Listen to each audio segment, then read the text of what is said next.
St. Joe Hospital has a new cath lab that makes procedures faster and safer for the patient. Health reporter Alyssa Ivinson explains in tonight's Stories for Your Well-Being.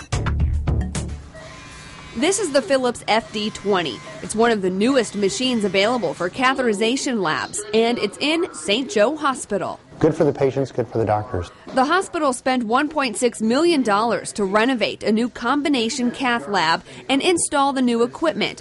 Doctors use it for not only procedures on the heart, like putting in stents, but opening arteries in the neck and legs, and even performing biopsies. It's much safer for the patient, less invasive. Here's how a cath lab works. Doctors put contrast into the patient's arteries to make them show up on an X-ray.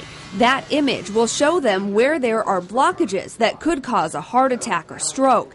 While the procedures themselves are still the same, with this new machine, doctors can now do them more quickly and with less radiation exposure. It allows us to take a single picture and then manipulate this image in 3 dimensions to find the projection angles that allow us to see specifically what we want to see. As the doctor finds the best angle, the machine automatically adjusts the X-ray lens to match. Like doing it the old way, like sometimes we're doing, 6 or 7 different images.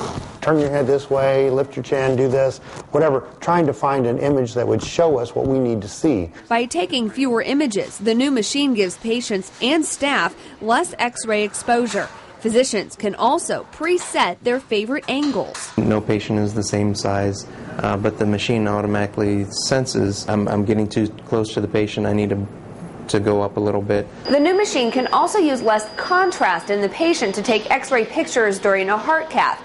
A standard machine would use around 120 milliliters. This can use as little as 30.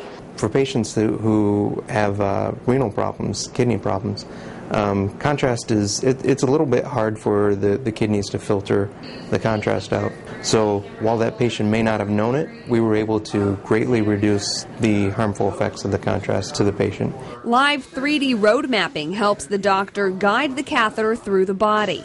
The arteries and vessels they curve around. Sometimes it makes it a lot better for the physician to be able to drive that wire exactly where he wants to go, because he knows that there's a big angle there. The advances in technology might not be obvious to the patient, but they're changing how doctors save lives. For Stories for Your Well-Being, Alyssa Ivinson, News Channel 15. More good news is that it doesn't cost any more to have a procedure done with the Philips FD20.